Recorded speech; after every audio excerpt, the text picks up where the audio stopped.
ಬೀರನಹಳ್ಳಿ ಕೆರೆಯ ಬಳಿ ಇರುವ ಬಡವರ ನಿವೇಶನ ವಿಚಾರದಲ್ಲಿ 18 ವರ್ಷಗಳ ಕಣ್ಣೀರಿಡುವಂತಾಗಿದ್ದು, ರಾಜಕೀಯ ದ್ವೇಷಕ್ಕೆ 75 ಮನೆಗಳ ಕುಟುಂಬಗಳು ಬೀದಿ ಪಾಲಾಗಿದೆ. ನ್ಯಾಯಕ್ಕಾಗಿ ಅಮರನಾಥ ಉಪವಾಸ ಮಾಡುವುದಾಗಿ ತೀರ್ಮಾನಿಸಿದ್ದೇವೆ ಎಂದು ನೊಂದ ನಿವಾಸಿಗಳಾದ ಕಮಲ ಮತ್ತು ಗಂಗಾಧರ್ ತಿಳಿಸಿದರು.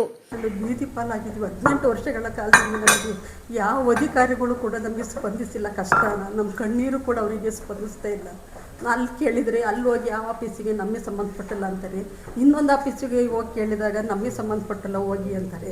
ನಾವು ಯಾರ ಹತ್ರ ಹೋಗಿ ಕೇಳೋಣ, ಯಾವ ಅಧಿಕಾರಿಗಳು ನಮಗೆ ಸಹಾಯ ಮಾಡ್ತಾರೆ ಅಂತ ಕೇಳೋಣ. ಹೊಡೆದಾಕಿರೋರು ಯಾರು ಅಂತ ಕಣನ 18 ವರ್ಷಗಳ ಕಾಲದಲ್ಲಿ ಯಾವ್ದು ರಾಜಕೀಯದವರಿದ್ದರು ಅವ್ರುಗಳು ಹೊಡೆದಾಕಿದ್ದಾರೆ. ಸರ್ಗಳು, DC ಆಫೀಸರು ಅವರು ಇವರೆಲ್ಲ ಸೇರ್ಕೊಂಡು ಹೊಡೆದಾಕಿರೋದು ಆ ಸ್ಥಳನ. ಯಾರು ಕೇಳಿದ್ರೆ ನಮಗೆ ಸಂಬಂಧಪಟ್ಟಲ್ಲ ಅಂತ ಕೇಳ್ತಾರೆ. ನಾವು ಯಾರ ಹತ್ರ ಹೋಗಿ ಕೇಳೋಣ ಹೇಳಿ. ನಮಗೆ ಯಾರು ನಮಗೆ ಮನೆ ಕೊಡೋರು? ಒಂದು ಸೈಟ್ ಕೊಟ್ಟರೆ ನಾವು ಹೆಂಗೋ ಗುಡಿಸ್ಲಾಕೊಂಡು ಜೀವನ ಮಾಡ್ತೀವಿ, 2 ಮಕ್ಕಳು ಮಾಡ್ಕೊಂಡು ತುಂಬ ಕಷ್ಟದಲ್ಲಿ ಜೀವನ ಮಾಡ್ತಾಯಿದ್ದೀವಿ. ಇಷ್ಟಕ್ಕೆ ನಾವು ಅಧಿಕಾರಿಗಳ ಹತ್ರ ಕೇಳೋದು ಅಷ್ಟೇ. ನಮ್ಗೆ ಏನಾದರೂ ಯಾರು ಹೆಂಗಾದರೂ ಮಾಡ್ಕೊಳ್ಳಿ, ನಾವು ಮನೆ ಕಳ್ಕೊಂಡಿರೋ ಅವ್ರಿಗೆ ಅಟ್ಲೀಸ್ಟ್ ನಮಗೆ ಒಂದು ಮನೆ, ಒಂದು ಸೈಟ್ ಆದರೂ ಕೊಡಬೇಕು ಅಂತ ನಾವು ಕೇಳ್ಕೊತಾ ಇದ್ದೀವಿ ಅಧಿಕಾರಿಗಳ ಹತ್ರ. ಒಂದು ಮನೆ ಹೊಡಿಯೋಕ್ಕೆ ಅವ್ರಿಗೆ ಎಷ್ಟು ಅಧಿಕಾರ, ಒಂದು ಮನೆ ಒಂದು ಕೋರ್ಟಿಂದ ಪರ್ಮಿಷನ್ ತಂದು ಕಟ್ಟಿರೋ ಮನೇನ ಹೊಡಿಯೋಕ್ಕೆ ಅಧಿಕಾರ ಇದ್ದೀವಿ. ಏಕಾಏಕಿ ಇವರು ಬೆಳಗ್ಗೆ 8 ಗಂಟೆಗೆ ಬಂದು ಮನೆ ಸಾಮಾನನ್ನು ತಗೊಳಕ್ಕೆ ಬಿಡ್ತಲೇ ಹೊಡೆದಾಕಿದ್ರಲ್ಲ, ಅವ್ರಿಗೆ ಇನ್ನೆಷ್ಟು ಇರಬೇಡ. ಇವತ್ತು ಹೋಗಿ ಕೇಳಿದರೆ ಒಬ್ಬರು ನಮಗೆ ಗೊತ್ತಿಲ್ಲ, ನಮಗೆ ಸಂಬಂಧಪಟ್ಟಿರುವುದಿಲ್ಲ, ನಮಗೆ ಒಳಪಡುವುದಿಲ್ಲ ಅಂತ ಕೇಳ್ತಾರಲ್ಲ. ನಾವು ಯಾವ ಅಧಿಕಾರಿಗಳ ಹತ್ರ, ಯಾವ MLA ಹತ್ರ, ಯಾವ DC ಅವ್ರ ಹತ್ರ, ಯಾವ ಸರ್ಕಾರದ ಹತ್ರ ಹೋಗಿ ಕೇಳೋಣ ಹೇಳಿ ನೀವುಗಳೇ. ನಾವು ತುಂಬ ನೊಂದಿದ್ದೀವಿ. ಆಲ್ರೆಡಿ 18 ವರ್ಷಗಳ ಕಾಲದಿಂದ ತಿರುಗಿರೋ ಜಾಗನೇ ಇಲ್ಲ. ಹತ್ತಿರ ಕಣ್ಣೀರೆಲ್ಲ ನೊಂದು ನಾವು ಜೀವನದಲ್ಲಿ ತುಂಬ ಕಷ್ಟದಲ್ಲಿ ನೊಂದು ಜೀವನ ಮಾಡ್ತಿದ್ದೀವಿ.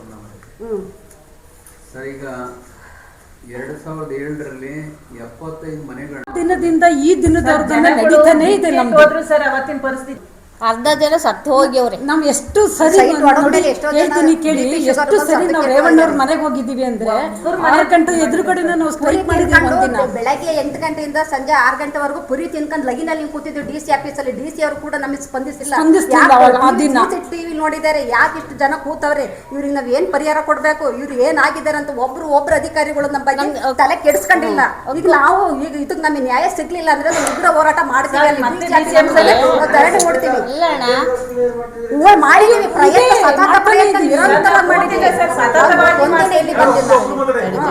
ನಮಗೆ ಹಕ್ಕುಪತ್ರ ಕೊಡುವಾಗ ಎಲ್ಲರೂ ಸೇರ್ಸ್ಕೊಂಡು ಒಳಗಡೆ ಕೂರ್ಸ್ಕೊಂಡು ರೇವಣ್ಣರೇ ಕೊಟ್ಟಿದ್ ನಮಗೆ ಹಕ್ಕುಪತ್ರ.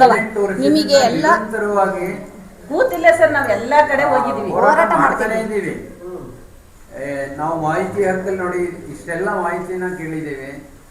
ಮಾಹಿತಿಗಳನ್ನ DC ಆಫೀಸ್ಗೆ ಅರ್ಜಿ ಕೊಟ್ರೆ ನಗರಸಭೆಗೆ ಕೊಡ್ತಾರೆ. ಕೋರ್ಟ್ಗೆ ಹೋಗಿದ್ದೀವಿ. ಒಬ್ಬರಿಗೆ ಮೀನಾಕ್ಷಿ ಅಂತ ಅಂದ್ಬಿಟ್ಟು ಇಲ್ಲೇ ನಮ್ಮ ಹಾಸನ ಮುನ್ಸಿಪಲ್ ಕೋರ್ಟ್ನಲ್ಲಿ ಇದು ಅವರಿಗೆ ಜಡ್ಜ್ಮೆಂಟ್ ಆಯಿತು. ಜಡ್ಜ್ಮೆಂಟಲ್ಲಿ ನಗರಸಭೆಯವರು ಹೊಡೆದಿರೋದಕ್ಕೆ ಪರಿಹಾರನ ಕೊಡಬೇಕಂತೇಳಿ ಜಡ್ಜ್ಮೆಂಟ್ ಆಯಿತು. ನಗರಸಭೆಯವರು 3,01,065 ರೂಪಾಯಿ ಪೆನಾಲ್ಟಿಯನ್ನು ಕೊಟ್ಟಿದ್ದಾರೆ ಸರ್. ಅವ್ರು ಒಬ್ಬರೇ ಮಾತ್ರ ಕೋರ್ಟಿಗೆ ಹೋಗಿರೋದು. ಒಬ್ಬರು ಮಾತ್ರ ಕೋರ್ಟ್. ನಮಗೆಲ್ಲ ಕಷ್ಟದಲ್ಲಿ ಜೀವನ ಮಾಡೋದೇ ಕಷ್ಟಕ್ಕೆ ಬಂದಿತ್ತು. ಕೋರ್ಟ್ ಹೋಗೋ ಸ್ಥಿತಿಲಿ ಇರ್ಲಿಲ್ಲ ನಾವು.